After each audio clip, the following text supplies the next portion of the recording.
মাজার পবিত্র স্থান, কারণ ইহা কবর নয়। কবর এবং মাজারের মধ্যে আকাশ পাতাল পার্থক্য, অবশ্য ধর্মীয় পরিভাষায়, কেননা মৃত মানুষের জন্য কবর, জীবিতের জন্য নয়।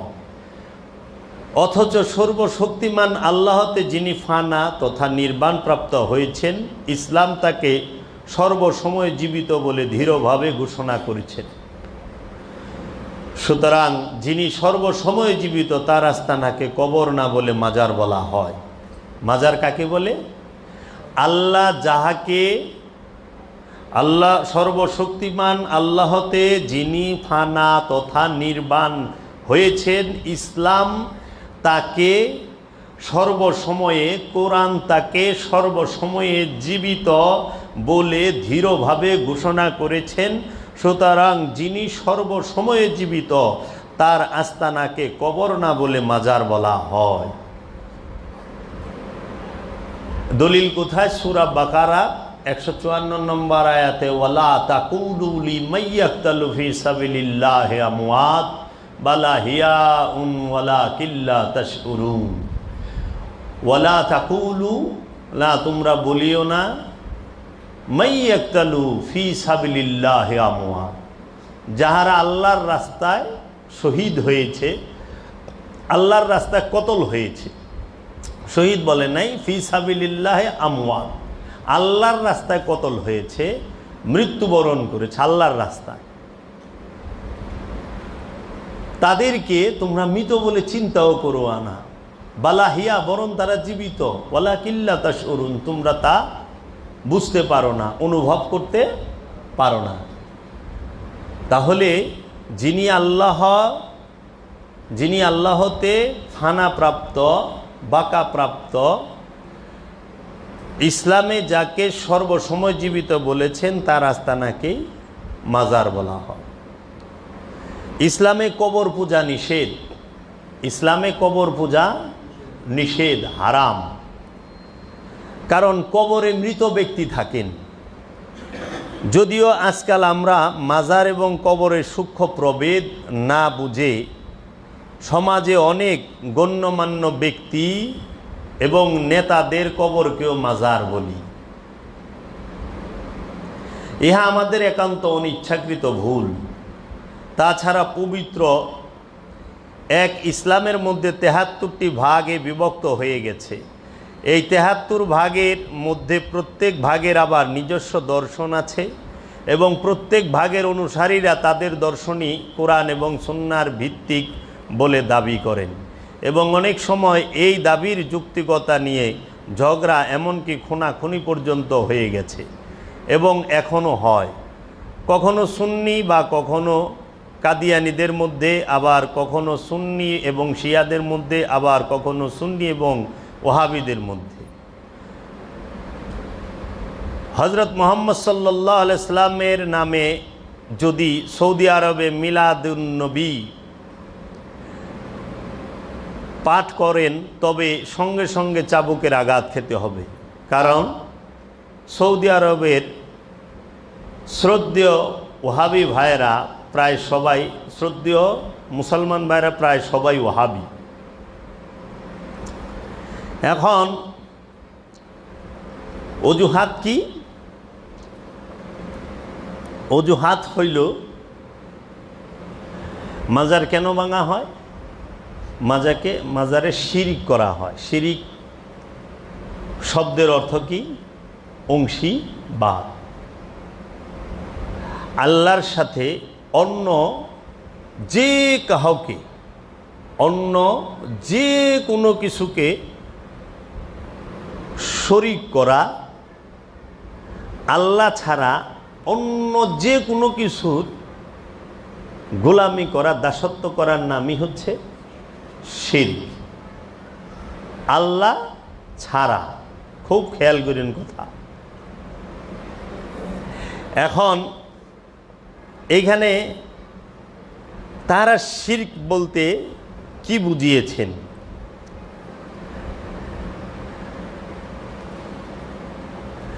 শিরক কি ভিতরের বিষয় না বাহিরের বিষয়? খান্নাস রূপী শয়তান মানব দেহের অভ্যন্তরে কলব নামক স্থানে অবস্থান করে লোভ মোহ নামক অনেক মূর্তির পূজা করায় এবং এই মূর্তি পূজা করাটাকে বলা হয় শিরক। শিরক কাকে বলে? খান্নাস নামক শয়তান মানুষের কলবে প্রবেশ করে লোভ মোহে নামক অনেক মূর্তির পূজা করায়। এই মূর্তি পূজা করাকেই বলা হয় শিরক। কোন মূর্তি? লোভ মোহের মূর্তি পূজা শিরক। কারণ লোভ মোহের মূর্তির পূজা করেই মানুষ আল্লাহ থেকে দূরে সরে যায়, আল্লাহ থেকে দূরে সরে যায়, রসুল থেকে দূরে সরে যায়। শিরক কাকে বলে? ছয় রিপুর বন্ধনটাই শিরক, ষড়রিপুর বন্ধনটাই শিরক। এই শিরক নিজের ভেতরে অবস্থান করে, বাহিরে তৌহিদ আর তৌহিদ। বাহিরে শিরকের কোনো অবস্থান নাই। এই শিরকের গোদামটি হলো আপন নফসের অভ্যন্তরে খান্নাস রূপী শয়তান। এই শিরকের জনকই হইল খান্নাস। এখন আপনি শিরক যদি ধ্বংস করতে চান তাহলে আপনার কি করতে হবে? নফস যুগ খান্নাস সমান 2 হয়ে গেল। নফস 1, তার সাথে যুগ যদি নাস, খান্নাস আর নফস দুইটা দুই বিষয়। একটা হলো নফস মানে প্রাণ, খান্নাস মানে কামনা। প্রাণ যুগ কামনা, নফসের যে কামনা, প্রাণ যুগ কামনা এক হয়ে গেলে তখন হয় শিরক। নফস যুগ খান্নাস সমান 2 হয়ে গেল। একটি দেহে দুইজনের অবস্থান শিরক। একটি দেহের মধ্যে দুইজনের অবস্থানকে শিরক বলা হয়। এই শিরকের কালিমা হতে নফসকে পরিশুদ্ধ করে মানুষকে ওলি আল্লাহ পরিণত করতে রসুলের আগমন। রসুলের আগমন কেন? রসুলের আগমন হচ্ছে শিরকের কালিমা হতে নফসকে পরিশুদ্ধ করে মানুষকে ওলি আল্লাহ পরিণত করতে রসুলের আগমন। সুতরাং এই শিরক হতে মুক্তি লাভের আশায় সৌন্দর্যের অনুশীলন তথা দায়মি সালাতের নির্দেশটি দেওয়া হয়েছে। যদি কেউ শিরক থেকে মুক্তি হইতে চায় তার অবশ্যই দায়মি সালাত করতে হবে। শিরক কি ভিতরের বিষয় না বাহিরের বিষয়? শিরক ভিতরের বিষয়, বাহিরের বিষয় নয়। আল্লাহ কোরআনে বলছেন সূরা নিসার মধ্যে আল্লাহ সমস্ত গুনাহ মাফ করবেন, কিন্তু শিরকের গুনাহ মাফ করবেন না। আল্লাহ কোরআনের মধ্যে বলে রেখেছেন, এই যে আমার হাতে বাবা জাহাঙ্গীরের লিখিত শব্দে শব্দে হুবহু কোরআন, এই কোরআনের সূরা আন-নিসার 116 নম্বর আয়াত আল্লাহ বলতেছেন, ইন্নাল্লাহা লা ইয়াগফিরু আন ইউশরাকা বিহি, নিশ্চয়ই আল্লাহ তাহার সাথে শিরক করার অপরাধ ক্ষমা করিবেন না, এবং উহা ব্যতীত যাহাকে ইচ্ছা তিনি ক্ষমা করিবেন। এবং কোনো ব্যক্তি আল্লাহর সাথে শরীক করিলে সুতরাং অবশ্যই সে সুদূর বিভ্রান্তিতে পতিত হইবে। আল্লাহ সব কিছু মাফ করবেন, শিরকের গুনাহ মাফ করবেন না। এই শিরক কি মুখের কথার শিরক নাকি অন্তরে ধারণ করার শিরক? এই শিরক কি মুখের কথার শিরক নাকি কলবে ধারণ করার শিরক? কোনটা? কলবের মধ্যে যখন শয়তান অবস্থান করে তখন সে শিরকে অবস্থান করে এবং শিরকে ডুইবা রইছে। তুমি খালি শিরক করো না, শিরকে ডুবে আছো। আর মুখের কথায় শিরক হয় না, কারণ তুমি যদি হাজারো কও আল্লাহ এই সৃষ্টি জগৎ সৃষ্টি করে নাই, নাউজুবিল্লাহি মিন যালিক, এই কথায় কোনো কিছু প্রমাণ হবে না। হবে? তুমি যদি মুখে বলো ভাই আপনি না রুমের বাদশাহ, তাই কি তুমি রুমের বাদশাহ হবা? এখন আমাদের সমাজে শিরকের ধোয়া তুলে ইমানদারকে আমাদের ওহাবি ফেরকার মতাদর্শের অনুসারীরা কাফের বলতেছে, মুশরিক বলতেছে। তাতে কি তিনি কাফের হয়ে যাবেন? তাতে কি তিনি জাহান্নামী হয়ে যাবেন? নেবা।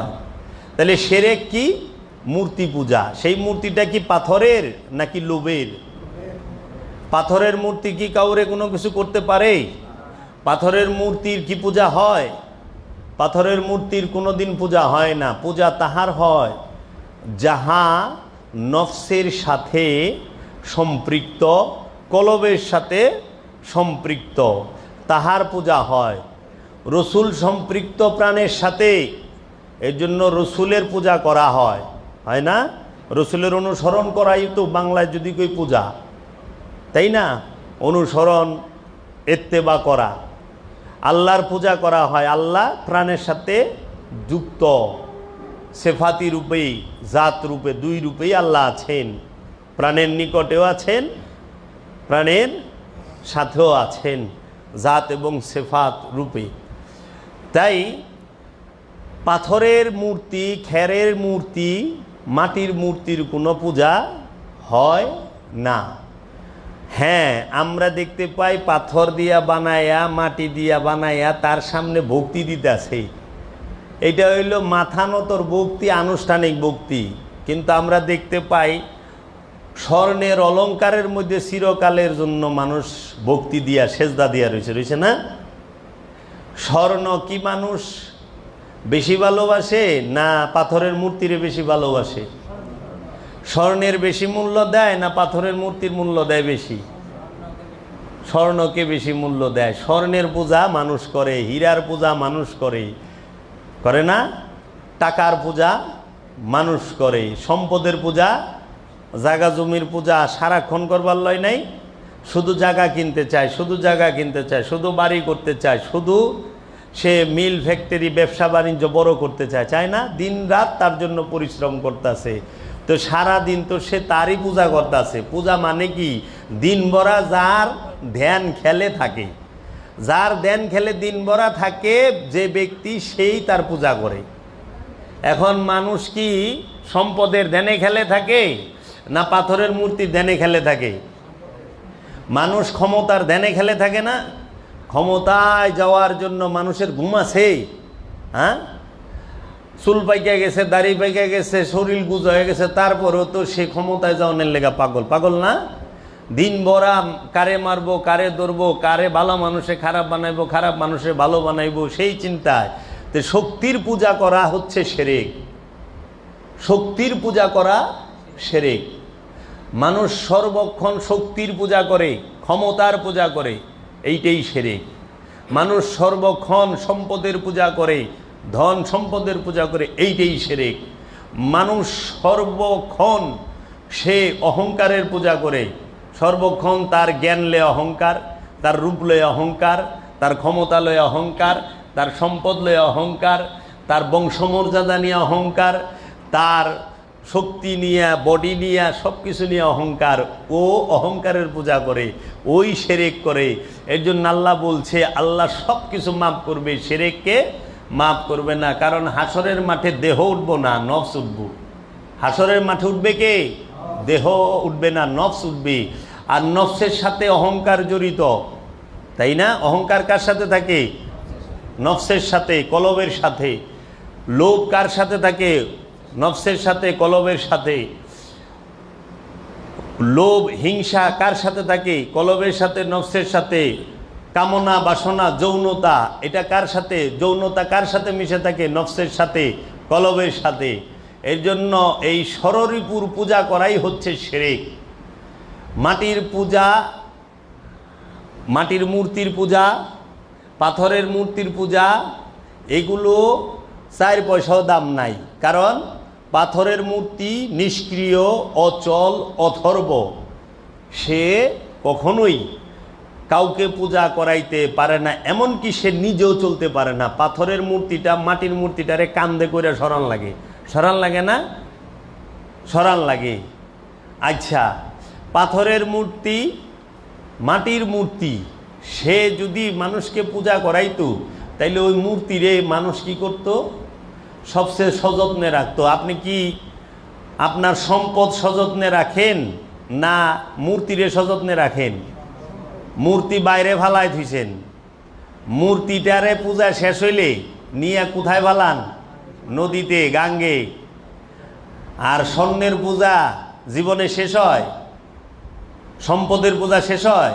আর জীবনে গাঙ্গে ফালাইছে কি? ওই আজ পর্যন্ত দেখছেন কেউ তার সোনা দানা হীরা জহরত টাকা পয়সা গাঙ্গে নিয়ে ভালাই দিয়েছে? না, ওইটা সর্বক্ষণ জান দিয়া হেফাজত করে রাখে। দরকার হলে জান জায়গা জমি নিবার দিব, এক বিদ্যা জায়গা নিবার দিব না, দরকার হয় জান্দা দিব, তাই না? তা আপনি সর্বক্ষণ কি মাটির পূজা করতে মূর্তি পূজা করেন? তো সম্পদের পূজা করা শিরক। অনেক শিরকের ধোয়া মাজারে তুলছে যারা, তারা কি সম্পদের ক্ষমতার পূজারি নাকি আমরা মাজার পূজারি? কোনটা? আমরা মাজার জিয়ারত করি, মাজারকে ভালোবাসি, কারণ এখানে আল্লাহর ওলি দেহ মুবারক রাখা হয়েছে। আমরা ওইটাকে অনুসরণ করে আমরাও আল্লাহওয়ালা হওয়ার জন্য, আমরা আল্লাহওয়ালা হওয়ার জন্য অনুপ্রাণিত হই। আমরা ওইখান থেকে উৎসাহ অনুপ্রেরণা থাকি যে আমরা এই মহান ব্যক্তির মতো যদি মানুষটার মতো যদি হইতে পারতাম। এই জন্য তার দেহ মুবারকটাকে একটা স্থানে খুব সুন্দর করে রাখা হয়। দেখেন, পাথরের মূর্তির নফস আছে, প্রাণ আছে? মাটির মূর্তির প্রাণ আছে? নাই। পাথরের মূর্তির মধ্যে শয়তান আছে? নাই। পাথরের মূর্তির মধ্যে, মাটির মূর্তির মধ্যে রু আছে? নাই। তাহলে নফস, রু এবং খান্নাস বর্জিত বিহীন একটা জড় পদার্থ, আকার আয়তন ওজন সম্পূর্ণ একটা জড় পদার্থ, সেইটার পূজা কিভাবে হয়? মনের ইচ্ছা যায় পূজা করতে। মানুষ কি পাথরের পূজা করে না মনের ইচ্ছার পূজা করে? মানুষ নিজের ইচ্ছার পূজা করে। নিজের ইচ্ছা পূজা করাই শিরক। নিজের ইচ্ছার পূজা করাই শিরক। আল্লাহর ইচ্ছায় চলা হচ্ছে দাসত্ব, এবাদত। রসুলের ইচ্ছায় চলা হচ্ছে এবাদত। এখন মানুষ স্বার্থের কারণে তাহারা এই শিরকের দোয়া তুলছে। শিরক কয় প্রকার জানেন? আমি অনেক দিক বিবেচনা করে দেখলাম বর্তমান মুসলমান সমাজের মধ্যে 3 প্রকার শিরক চলমান। কয় প্রকার শিরক? 3 প্রকার শিরক। একটা হইল রাজনৈতিক শিরক। কি শিরক? রাজনৈতিক শিরক। আরেকটা হইল মেজাজি শিরক। আরেকটা হইল হাকিকি শিরক, মারেফতি শিরক। হাকিকি শিরক কয় প্রকার? কোরআনে পাইছি শিরক 2 প্রকার, আর সমাজে পাই শিরক 3 প্রকার। কোরআনে পাইছি শিরক 2 প্রকার, একটা মেজাজি, একটা হাকিকি। আর আমরা সমাজে পাইছি শিরক 3 প্রকার, একটা রাজনৈতিক শিরক। এই রাজনৈতিক শিরকের ধোয়া তুলে মাজারে শিরক হয়, এটা হলো রাজনৈতিক শিরক। কি শিরক? রাজনৈতিক শিরকের ধোয়া তুলে যারা মাজার ভাঙে তারা রাজনৈতিক শিরকের ধোয়া তুলে, হাকিকি শিরকের না, মেজাজি শিরক। আর মেজাজি শিরক কি? মেজাজি শিরক হচ্ছে যেটা রূপক, বাহ্যিক, আনুষ্ঠানিক। যে আমরা দেখি যে বিভিন্ন জন মাটির মূর্তি বানায়া, পাথরের মূর্তি বানায় তারে ভক্তি শ্রদ্ধা করতেছে, মনে করে উনি আপদ বিপদ তরাইব। এটা হলো মেজাজি। আর হাকিকি শিরক কি? আপন নফসের সাথে খান্নাস রূপী শয়তানকে নিয়ে অবস্থান করাই শিরক। এটা হলো হাকিকি শিরক। তো তুমি আল্লাহর দরবারে, আল্লাহ তোমাকে কখন ক্ষমা করবে না? যখন দেখবে আল্লাহ তোমার নফসের সাথে শয়তান মিলে আছে। আল্লাহ তোমার কথাও শুনবে না, তোমাকে কোনো প্রকার ক্ষমাও করবে না। এবং এই খান্নাস মিশ্রিত নফসের কোনো ক্ষমা নাই, তার বারবার কিয়ামতের মধ্যে আসতে হবে। এখন মাজারে শিরক হয়, মাজারে সেজদা দেওকা। সেজদা কি মাজারে দেওয়া যায়? সেজদা কোথায় দেওয়া যায় আগে এটা বলো। সেজদা কি? সেজদা শব্দের অর্থ কি? সেজদা কাকে বলে? সেজদা কয় প্রকার ও কি কি? নিজের ইচ্ছাকে রবের ইচ্ছার কাছে সম্পূর্ণরূপে উৎসর্গ করা, বিলীন করা, বিলিয়ে দেওয়ার অপর নাম সেজদা। নিজের ইচ্ছাকে রসুলের ইচ্ছার কাছে, রবের ইচ্ছার কাছে সম্পূর্ণরূপে উৎসর্গ করা, নিবেদন করা, বিলিয়ে দেওয়ার নামই হচ্ছে সেজদা। সেজদা অর্থ কখনোই মাথা নত করা নয়। মাথা নত করাকে কোরআন সেজদা বলে নাই। মাথা নত করা এটা মেজাজি সেজদা, আনুষ্ঠানিক সেজদা, রূপক সেজদা। কারণ আল্লাহ কইছে ওয়ান্নাজমু ওয়াশ-শাজারু ইয়াসজুদান, ওই নজমগুলো, তারকাগুলো এবং গাছগুলো আল্লাহর সেজদায় রত। তারকা কি তার মাথা জমিনে ঠেকাইছে? গাছ কি তার মাথা জমিনে ঠেকাইছে? না। কিন্তু তারকারা কখনো সীমা লঙ্ঘন করে না, করে? তারকা গাছগুলো সীমা লঙ্ঘন করে? তারা আল্লাহর ইচ্ছায় চলে, লড়াচড়া করে, তারা আল্লাহর ইচ্ছায় সর্বক্ষণ চলতেছে। তারা আল্লাহর ইচ্ছায় বাঁচে, আল্লাহর ইচ্ছায় চলে যায়। এর জন্য তারা সেজদায় রতা। ওয়াশ-শামসু ওয়াল কামারু ওয়ান নাজমু ওয়াশ-শাজারু ইয়াসজুদান, ওই সূর্য আল্লাহর সেজদায় রত, চন্দ্র আল্লাহর সেজদায় রত। চন্দ্র, সূর্য, তারকা এবং গাছপালা সবাই সেজদায় রত। আর আসমান জমিনে যাহা কিছু আছে, ইউসাব্বিহু লিল্লাহি মা ফিস সামাওয়াতি ওয়া মা ফিল আরদ, আসমান এবং জমিনের মধ্যে যাহা কিছু আছে সবাই আল্লাহর তসবিহ পাঠ করে, আল্লাহর প্রশংসা করে। শুধু দুইটা প্রাণী বাদে, জিন আর ইনসান। তাই আল্লাহ বলছে মা খালাকতুল জিন্নি ওয়াল ইনসা ইল্লা লিয়াবুদুনি, আমি কি জিন এবং ইনসানকে আমার ইবাদত করার জন্য তৈরি করি নাই। কারণ জিন এবং ইনসান শিরকের মধ্যে ডুইবা থাকে। আল্লাহ উদ্দেশ্যমূলকভাবে খান্নাস রূপী শয়তানকে নফসের সাথে মিশাইয়ে দিছে, জিন আর ইনসানের। অন্য কোনো প্রাণীর নফসের সাথে জিন, অন্য কোনো প্রাণীর নফসের সাথে খান্নাস রূপী শয়তান নাই। গাছের সাথে, মাছের সাথে, প্রাণীদের সাথে, কোনো অন্য কোনো পশু পাখির সাথে শয়তান নাই। শুধু জিন আর ইনসানের সাথে, নফসের সাথে শয়তান আছে। এই শয়তান যতকাল মানুষের নফসের সাথে মিলে মিশে একাকার থাকবে, ততকালই মানুষ শিরকের মধ্যে ডুইবা থাকবো। এর জন্য পীর ধরা শিরক এইটা ওয়াহাবিরা কয়, কিন্তু পীর ধরায় শিরক এটা শেষ শিরক। কারণ তুমি যে শিরকের মধ্যে ডুইবা, সেই শিরক থেকে উদ্ধার হইতে গেলে পীর ধরতে হবে। পীর ছাড়া শিরক তুমি বর্জন করতে পারবা না। এর জন্য মানুষ কি করে? সর্বক্ষণ সে লোভের পূজা করে, হিংসার পূজা করে, বস্তু মোহের পূজা করে, শক্তির পূজা করে। এর জন্য পাথরের মধ্যে পাথরের মূর্তি, পাথরের তৈরি মাজার, পাথরের তৈরি ইট বালি সিমেন্টের তৈরি মাজারে সেরে থাকে না। আর মানুষ কোনো দিন মাজারে সেজদা দিতে পারে না। মানুষ মাথা নত করতে পারে। সেজদা কোথায় করবেন? আল্লাহ সেজদা কোথায় করতে বলছে? আল্লাহ সেজদা করতে বলছে আদমের পায়ে, আদমের মধ্যে। কোথায় সেজদা করতে হবে? আদমের মধ্যে। আদম কাবায় সেজদা না করা পর্যন্ত আপনি কখনোই মুমিন হইতে পারবেন না, কখনোই মুমিন হইতে পারবেন না। কোথায় সেজদা করবেন? কারণ আল্লাহ রাব্বুল আলামিন জমিনে সেজদা করতে বলে নাই। আল্লাহ নিজেই কইছে জমিনই সেজদায় রত। আল্লাহ নিজেই কইছে এই জমিন আল্লাহ সেজদায় রত। জমিনে সেজদা করতে আল্লাহ বলে নাই, পাটিতে সেজদা করতে আল্লাহ বলে নাই, জায়নামাজে সেজদা করতে আল্লাহ বলে নাই। আল্লাহ মাটিতে, পাটিতে, জায়নামাজে, পাকার মধ্যে, পশ্চিম দিকে সেজদা করতে আল্লাহ বলে না। আল্লাহ কোথায় সেজদা করতে বলছে? আল্লাহতে। সেজদা কোথায় করবেন? আল্লাহতে। আল্লাহর ইচ্ছার মধ্যে সেজদা করতে হবে, রসুলের ইচ্ছার মধ্যে সেজদা করতে হবে। আল্লাহর ইচ্ছা এবং রসুলের ইচ্ছার মধ্যে প্রতিটা আমানুর সেজদা করতে হবে। সেজদা কোথায় করবেন? আল্লাহর ইচ্ছার মধ্যে, আমানুর ইচ্ছার, রসুলের ইচ্ছার মধ্যে। কে সেজদা করবে? আমানু। এখন কিভাবে সেজদা করবেন আল্লাহর ইচ্ছার মধ্যে? আদমের মধ্যে। কারণ আল্লাহ কোরআনে আদমকে সেজদা করতে বলছে উসজুদু লি আদামা। কাকে? জিন এবং ইনসান, জিন এবং ফেরেশতাদেরকে কয়। তখন তো মানুষে কয় নাই। আরে মানুষ থাকলে তো কইব। আর যে মানুষ এত সেজদাই রত, যে মানুষ সে তো সেজদায় রত। তুমি কি এই চেহারা নকশার মানুষের কথা বলো? চেহারা নকশা নিয়ে মানুষ হইলে কি মানুষ হয়?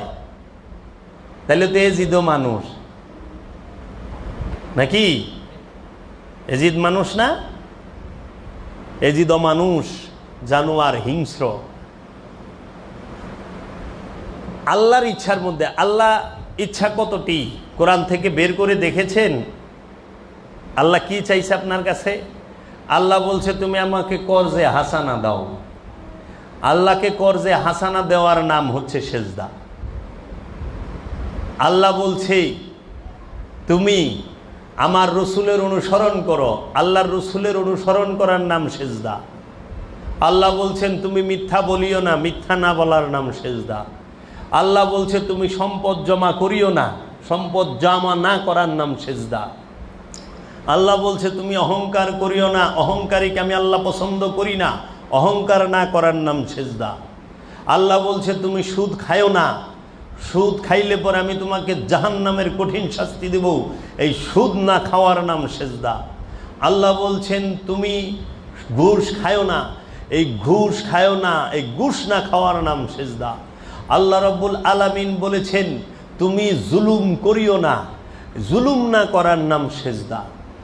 আল্লাহ রাব্বুল আলামিন বলেছেন যে তুমি এতিমের হক মাইরা খায়ো না, অন্যের হক মাইরা খায়ো না, তুমি প্রতিবেশীর হক মাইরা খায়ো না, আত্মীয় স্বজনের হক মাইরা খায়ো না, এই হক মাইরা না খাওয়ার নাম সেজদা। আল্লাহ বলেছেন তুমি জেনা করিও না, জেনা না করার নাম সেজদা। আল্লাহ বলেছেন তুমি কুফরি করিও না, কুফরি না করার নাম সেজদা। আল্লাহ বলছে তুমি সত্যকে অস্বীকার করো না, কুফরি করো না, সত্যকে অস্বীকার না করার নাম সেজদা। আল্লাহ বলছে তুমি সত্যকে মিথ্যার সাথে মিশ্রণ করিও না, সত্যকে মিথ্যার সাথে মিশ্রণ না করার নাম সেজদা। আল্লাহ বলছে তুমি সত্য বলো, সত্য বলার নাম সেজদা। আল্লাহ বলেছেন তুমি সবুর করো, সবুর করার নাম সেজদা।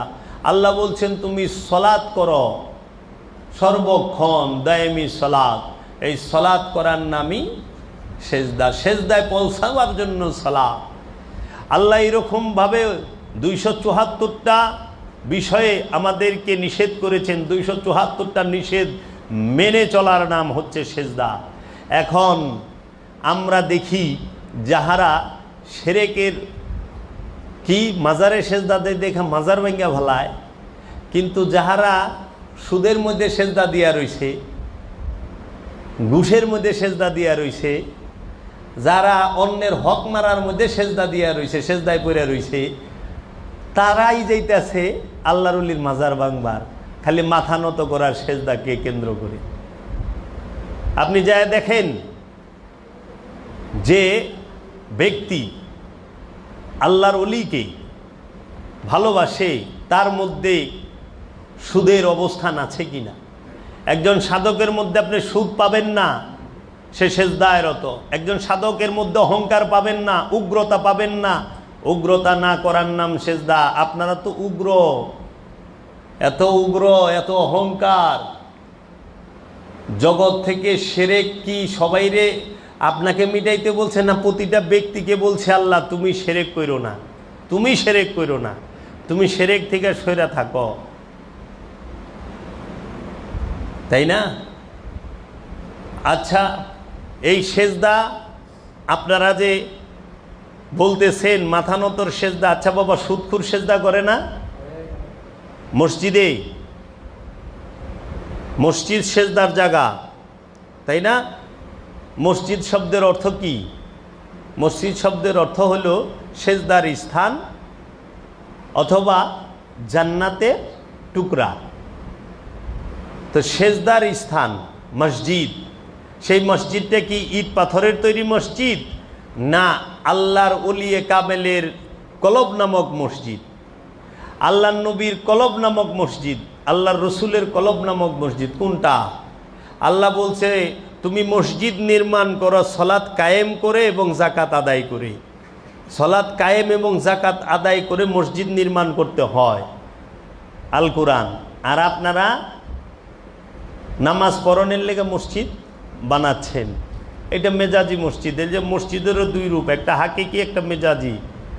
মেজাজি মসজিদে সুদখোর থাকে, ঘুষখোর থাকে, শক্তির পূজারি থাকে, সেরেকি থাকে, বেদাতি থাকে, থাকে না? চোর থাকে, ডাকাত থাকে, জেনাখোর থাকে, থাকে না? থাকে তো। অন্যের হক মাইরা খেয়েছে সেও থাকে, কিন্তু হাকিকি মসজিদে কিন্তু আল্লাহ থাকে, আর কেউই থাকে না। হাকিকি মসজিদে, হৃদয়ের মসজিদে কে থাকে? আল্লাহ থাকে। মেজাজি মসজিদে কে থাকে? মসজিদ আল্লাহর ঘর। আল্লাহর ঘরে ঢুকলে সব সুদখোর পাই, ঘুষখোর পাই, চোর পাই, চিটার পাই, বাটপার পাই, শক্তির পূজারি পাই, ডাকাইত পাই, যারা সম্পদ জমাকারী তাদের পাই, সিন্ডিকেট যারা করে তাদের পাই, তারপরে যারা মজুদকারী তাদের পাই, কিন্তু আল্লাহরে পাই না। পাই কিন্তু হৃদয়ের মসজিদে আমরা আল্লাহরে পাই। প্রত্যেকটা ওলিয়ে কামেলের হৃদয় হচ্ছে হাকিকি মসজিদ। এর জন্য আল্লাহর রসুলের হাদিস, কুলুবুল মুমিনিন আরশে আল্লাহ, মুমিনের দিল আল্লাহর আরশ। কোরআনে আল্লাহ বলছেন ইন্নাল্লাহা মাআল মুমিনিন, নিশ্চয়ই আমি আল্লাহ মুমিনদের সাথে থাকি। মাজারে শিরক থাকে না, শিরক মাজারে সেজদা দেওয়া যায় না, মাজারে সেজদা দেওয়ার কোনো স্থানই না। মাজারে মাথা নত করা যায়, ওইটা তাজিম করে, সম্মান করে, ইজ্জত করে, কারণ আল্লাহর ওলিরে আল্লাহ ইজ্জত দিছে। ইজ্জত কাদের? আল্লাহ কোরআনে কইছে ইজ্জত আল্লাহ, আল্লাহর রসুলের এবং মুমিনদের। আল্লাহ, আল্লাহর রসুলের এবং মুমিনদের, প্রত্যেকটা ওলিয়ে কামেল মুমিন। এর জন্য প্রত্যেকটা ওলিয়ে কামেলের মাজারেই আমরা সেজদা দেব। এটা তাজিমের জন্য, ইজ্জতের জন্য, সম্মানের জন্য। বাদশাগো পায়ে সেজদা দেন আপনারা? আমি নিজে দেখাইছি এবং ভিডিও তো আপনারা দেখেন, সৌদি আরবের বাদশারা তাগো পায়ে সেজদা দেয়, দেয় না? আচ্ছা, তারপরে পুলিশের বড় অফিসারেরা তাগো পায়ে সেজদা দিচ্ছে। কাবা ঘরে হজ করবার যাইয়া ছেলে মায়ের পায়ে সেজদা দিচ্ছে, দিচ্ছে না? ওই সময় তো ফতুয়া উঠান না? মাজারে গেলে যত ফতুয়া উঠে, তাই মাজারে গান বাজনা হয়, গান বাজনা হারাম, গান বাজনা বলে হারাম। সারা কোরআনে একটা দলিল আছে গান বাজনা হারাম? আল্লাহর জমিনের উপরে, আসমানের নিচে কেউ দেখাই পারবো কোরআনের মধ্যে আছে গান বাজনা হারাম? এটা সম্পূর্ণ মিথ্যাচার, মিথ্যা কথা। একটি ফেরকার, এই ওয়াহাবি মতবাদের মোল্লাদের, এইটা মিথ্যাচার। গান বাজনা হারাম কে বলল? কোরআনে কোথায় আছে হারাম? যেটা সেটা অবশ্যই কোরআনে থাকবে, এবং আল্লাহ এবং আল্লাহর রসুল বলবে। তারা সূরা লুকমানের 6 নম্বর আয়াত দেখায় কি, ওয়ামাইয়াশতারি লাহুয়াল হাদিস, তাহারা বাজে কথা ক্রয় করে। লাহুয়াল হাদিস, লাহুয়াল হাদিস, হাদিস মানে কথা, লাহুয়াল মানে বাজে। বাজে গানের আরবি কি জানেন? এই মৌলবীরা তো গানের আরবি কি হিডি জানে না, ওয়াহাবিরা। গানের আরবি হলো গেনা। এই গেনা শব্দটা সারা কোরআনে কোথাও নাই। গানের আরবি হলো গেনা। জিজ্ঞেস করেন এদের ঢোলের আরবি কি? ঢোল যে হারাম হইব, ঢোল বাদ্য বাজনা হারাম, ঢোল হারাম হইব কিভাবে? ঢোল যে হারাম হবে, ঢোলের আবিষ্কার কি সৌদি আরবে হয়েছে?